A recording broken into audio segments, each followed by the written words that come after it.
Drugs ಅಂತ ಏನು ನಾವು ಈ ಮ್ಯಾರಥಾನ್ ಅನ್ನು ಪಾಲ್ಗೊಂಡು ಎಲ್ಲರಿಗೆ ತಲುಪಿದ್ದೀವಿ. ನಾನು MLA ಆಗಿದ್ದ ದಿನದಿಂದ ನಾನು SP ಅವರಾಗಿರ್ಬೋದು, ನಾನು ಅಡಿಷನಲ್ SP ಆಗಿರ್ಬೋದು, DYSP ಆಗಿರ್ಬೋದು, ನನ್ನ ಬೇಡಿಕೆ ಒಂದೇ ಅಂತಂದ್ರೆ ಈ ಬಳ್ಳಾರಿಯನ್ನು ಡ್ರಗ್ಸ್ ಮುಕ್ತ ಬಳ್ಳಾರಿ ಮಾಡಬೇಕು. ನಾವೇನೇ ಮಾಡ್ಬೇಕಂತಂದ್ರೆ ಈ ಬಳ್ಳಾರಿ ನಾವು ಎಷ್ಟು ಅಭಿವೃದ್ಧಿ ಮಾಡಿದ್ರು ಈ ಬಳ್ಳಾರಿ ನಡೆಸ್ಕೊಂಡಾಗ ಯುವ ಪೀಳಿಗೆ ಮತ್ತಿನ ಅನುಭವನಿದ್ರೆ ಬಳ್ಳಾರಿಯನ್ನು ಎಷ್ಟು ಸುಂದರವಾಗಿ ಕಟ್ಟಿದ್ರು ಉಪಯೋಗ ಇಲ್ಲ ಸರ್. ಅವರ ಬದುಕುಗಳು ಕಟ್ಟಬೇಕಂತಂದಾಗ ನಾವು ಈ ಡ್ರಗ್ಸ್ ಮುಕ್ತ ಬಳ್ಳಾರಿಯನ್ನು ಮಾಡಬೇಕು. ಸ್ನೇಹಿತರೆ, ಇವತ್ತಿನ ದಿನಮಾನದಲ್ಲಿ ಯಾವ ಪರಿಸ್ಥಿತಿಯಲ್ಲಿ ಬಂದಿದೀವಿ ಅಂತಂದ್ರೆ ಸಣ್ಣ ಸಣ್ಣ ಊರಾದಂತ ನಮ್ಮ ಬಳ್ಳಾರಿ ಅಂತ ಊರು ಕೂಡ ಈ ಡ್ರಗ್ಸ್ ಅನ್ನೋ ಒಂದು ರಾಕ್ಷಸನ ಕೂಟದಲ್ಲಿ ನಾವೆಲ್ಲ ಸೇರ್ಕೊಂಡು ಹೋಗ್ತಿದ್ವಿ. ನಾವೆಲ್ಲ ಹಿರಿಯರು ಯಾರು ಈ ಡ್ರಗ್ ಪೆಡ್ಲರ್ ಇರ್ತಾರೋ ಇನ್ನೊಬ್ರು ಇರ್ತಾರೋ ಅವ್ರ ಮೇಲೆ ಯಾರೇ ಒತ್ತಡ ತಂದ್ರು ಅವ್ರನ್ನ ಎಂತೆಂತ ಶಿಕ್ಷೆಗೆ ಒಳಗಾಗಿಸ್ಬೇಕು ಅಂತದೆಲ್ಲ ನಾವು ಮುಂದಾಗ್ತೀವಿ. ಆದ್ರೆ ಈ ಕಾಲೇಜಸ್ ಅಲ್ಲಿ ಕೆಲವಷ್ಟು ಕಾಲೇಜುಗಳಲ್ಲಿ ಯುವಕರಲ್ಲಿ ಇನ್ನು ಈ ಡ್ರಗ್ಸ್ ನ ಅಡಿಕ್ಷನ್ ಇಂದ ಪಾಪ ಬೇರೆ ಬೇರೆ ದಾರಿಗಳಿಂದ ಡ್ರಗ್ಸ್ ಅನ್ನು ಹುಡ್ಕೊಂಡು ಹೋಗೋಕೆ ಅವರೆಲ್ಲ ಪ್ರಯತ್ನ ಪಡ್ತಿದ್ದಾರೆ. ಅವಕ್ಕೆಲ್ಲ ನಾವು ರಿಹ್ಯಾಬಿಟೇಷನ್ ಸೆಂಟರ್ಸ್ ಆಗಲಿ ಇನ್ನೊಂದಾಗಿ ನಾವು ಬೇರೆ ಬೇರೆ ಬೆಂಗಳೂರಲ್ಲಿ ರಿಹ್ಯಾಬಿಟೇಷನ್ ಸೆಂಟರ್ಸ್ ಆಗಿ ಏನು ಫೌಂಡೇಶನ್ಸ್ ಇರ್ತಾವನ್ನೆಲ್ಲ ನಾನು ಕನ್ಸಲ್ಟ್ ಮಾಡ್ತಿದ್ದೀನಿ. ನಾವು ಬಳ್ಳಾರಿಗೆ ಬರಬೇಕು, ನಮ್ಮ ಹುಡುಗರಿಗೆಲ್ಲ ಕನ್ಸಲ್ಟೇಟ್ ಅವ್ರಿಗೊಂದು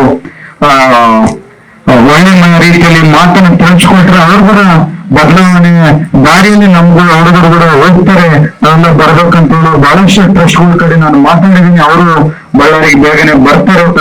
ತಮ್ಮ ಜೋಡಿಗೆ ಬೇರೆ ಯಾರಿ ಮಾದಕ ದ್ರವ್ಯಗಳಿಗೆ ಹ್ಯಾಬಿಟ್ ಆಗಿದಾರೋ ಅದಕ್ಕೆ ಅಡಿಕ್ಟ್ ಆಗಿದಾರೋ ಅಂತವ್ರ ಜೊತೆಗೆಲ್ಲ ಮಾತಾಡಿಸೋ ಅಂತ ಕೆಲಸ ನಾವು ನಮ್ಮ ಜಿಲ್ಲಾಡಳಿತ ಆಗಿರ್ಬೋದು, ನಮ್ಮ SP ಗಳಾಗಿರ್ಬೋದು ಎಲ್ಲರೂ ನಾವು ಪ್ರಯತ್ನ ಮಾಡ್ತೀವಿ. ತುಂಬಾ ಆಕ್ಟಿವ್ ಆಗಿ ಪಾರ್ಟಿಸಿಪೇಟ್ ಮಾಡ್ತಾರೆ ಈ ಈವೆಂಟ್ ನಲ್ಲಿ. ಸೊ ನಾನು ಹೇಳಿದಂಗೆ ಈ ಒಂದು ರನ್ ಮುಖ್ಯ ಉದ್ದೇಶ, ಮ್ಯಾರಥಾನ್ ಮುಖ್ಯ ಉದ್ದೇಶ ಏನಂದ್ರೆ ಒಂದು ಅವೇರ್ನೆಸ್ ಮೂಡಿಸಬೇಕು. ನಿಮ್ಮೆಲ್ಲರೂ ಗೊತ್ತಿದೆ ಡ್ರಗ್ಸ್ ಎಷ್ಟು ಡೇಂಜರಸ್ ಅಂತ. ಅಂಡ್ ಅದನ್ನ ಫೈಟ್ ಮಾಡಲಿಕ್ಕೆ ನೀವೇ ಒಂದು ಬೆಸ್ಟ್ ಪೀಪಲ್. ಅಂದ್ರೆ ನಿಮ್ಮಲ್ಲಿ ಅವೇರ್ನೆಸ್ ಸರಿ ಇದ್ರೆ ಈ ಡ್ರಗ್ಸ್ ಅನ್ನೋದು ನಮ್ಮ ಬಳ್ಳಾರಿಗೆ ಬರಲ್ಲ.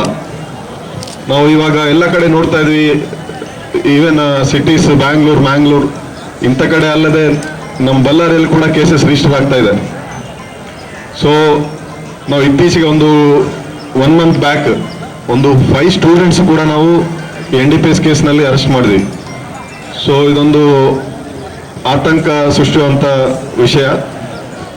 ಸೊ ಈ ನಿಟ್ಟಿನಲ್ಲಿ ನಾವು ಒಂದು ಯೂತ್ನಲ್ಲಿ ಒಂದು ಅವೇರ್ನೆಸ್ ಇರಬೇಕು ಅಂತ ಈ ಇವೆಂಟ್ ಅನ್ನು ಕಂಡಕ್ಟ್ ಮಾಡಿದ್ವಿ. ಸೊ ಎಲ್ಲರೂ ಎಚ್ಚರವಾಗಿ ಇರಬೇಕು. ಇವತ್ತಿನ ಜಗತ್ತಿನಲ್ಲಿ ಮಾದಕ ದ್ರವ್ಯ ಸೇವನೆ ಅನ್ನೋದು ಒಂದು ದೊಡ್ಡ ಚಟವಾಗಿ ಪರಿಣಮಿಸಿದೆ. ಅದಕ್ಕೆ ಆದಷ್ಟು ಬೇಗ ನಾವು ಒಂದು ಇತಿಶ್ರೀ ಹಾಳದೆಯಲ್ಲಿ ಅದು ನಮ್ಮ ಜೀವನವನ್ನೇ ಆಹುತಿ ತೆಗೆದುಕೊಳ್ಳುವುದು ನಿಶ್ಚಿತ. ಅದಕ್ಕಾಗಿ ಅದರಿಂದ ದೂರವಿರಲು ಮುಖ್ಯವಾಗಿ ಇವತ್ತಿನ ಯುವಜನತೆ, ಯುವಕರು ಮತ್ತು ಯುವತಿಯರು ಒಂದು ದೃಢ ನಿರ್ಧಾರ ಮಾಡಿ ಯಾವುದೇ ಕಾರಣಕ್ಕೂ ನಾವು ಈ ಒಂದು ಮಾದಕ ದ್ರವ್ಯ ಸೇವನೆಯಲ್ಲಿ ಅಥವಾ ಅದನ್ನು ಉಪಯೋಗಿಸೋದ್ರಲ್ಲಿ ನಾವು ತೊಡಗಿಕೊಳ್ಳೋದಿಲ್ಲ. ಅದರಿಂದ ದೂರ ಇರುತ್ತೇವೆ. ನಾವು ದೂರ ಇರುವುದಲ್ಲದೆ ನಮಗೆ ಗೊತ್ತಿರುವಂಥ ನಮ್ಮ ಸ್ನೇಹಿತರು, ಬಂಧು ಬಳಗದವರನ್ನು ಕೂಡ ಅದರಿಂದ ಅಕಸ್ಮಾತ್ ಅವರೇನು ಅದರಲ್ಲಿ ಒಳಗಾಗಿದ್ದರೆ ಅವ್ರನ್ನ ದೂರ ಮಾಡುತ್ತೇವೆ ಮತ್ತು ಅವರು ಯಾವುದೇ ಈ ರೀತಿ ಚಟಗಳಿಗೆ ಒಳಗಾಗದಂತೆ ಅವರಲ್ಲಿ ಮನವರಿಕೆ ಮಾಡಿಕೊಳ್ಳುತ್ತೇವೆ ಅಂತ ನಾವೊಂದು ಪ್ರತಿಜ್ಞೆಯನ್ನು ಸ್ವೀಕರಿಸಿದರೆ ಇವತ್ತಿನ ದಿವಸ ಈ ಮ್ಯಾರಥಾನ್ ಮಾಡಿದ್ದು ಕೂಡ ನಮಗೆ ಒಳ್ಳೆಯದಾಗುತ್ತೆ. ಈ ರನ್ನಿಗೆ ನಾನು ಸೇರಿದ್ದಕ್ಕೆ ಭಾಳ ಖುಷಿ ಆಯಿತು. ಭಾಳಷ್ಟು ಸಮಯ ಆದಮೇಲೆ ನಮ್ಮ ಜಿಲ್ಲೆಯಲ್ಲಿ ಈ ಥರ ಒಂದು ಒಳ್ಳೆಯ ಕಾರ್ಯಕ್ರಮ ಆಗಿದೆ. ಜೊತೆಗೆ ಇದರದ್ದು ಥೀಮ್ ಏನಿದೆ ಇದು ಭಾಳ ಇಂಪಾರ್ಟೆಂಟ್ ಇದೆ.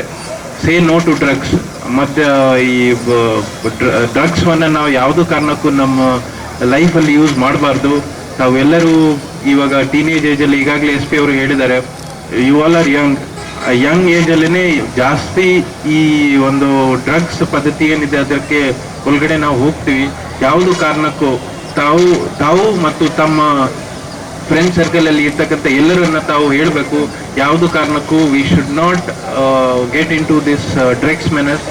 ನಮ್ಮ ಸಮಾಜಕ್ಕೆ ರಾಷ್ಟ್ರ ಕಟ್ಟಲಿಕ್ಕೆ ಇವೆಲ್ಲ these are like hurdles for your own development and for the development of the society. ಹಾಗಾಗಿ ತಮಗೆ ಎಲ್ಲರಿಗೂ ಮತ್ತೊಮ್ಮೆ ಈ ಥೀಮನ್ನು, this say no to drugs ಥೀಮನ್ನು ಮತ್ತು ಇವತ್ತು 5K ತಾವೆಲ್ಲರೂ ಏನು ಭಾವಿಸ್ತಿದ್ದೀರಿ ಅದಕ್ಕೆ ತಮ್ಮೆಲ್ಲರಿಗೂ ಶುಭಾಶಯಗಳನ್ನು ಹೇಳುತ್ತಾ ನಿಜವಾಗ್ಲೂ ಬಳ್ಳಾರಿ ಜಿಲ್ಲೆ ಪೊಲೀಸ್ ಅವ್ರಿಗೆ ಈ ಒಂದು ಸುಂದರ ಸಮಾರಂಭಕ್ಕೆ ನಾವು ಎಲ್ಲರೂ ಥ್ಯಾಂಕ್ಸ್ ಹೇಳಬೇಕು. It has been organised very well. So I once again congratulate everybody for participating in this program. ಧನ್ಯವಾದ.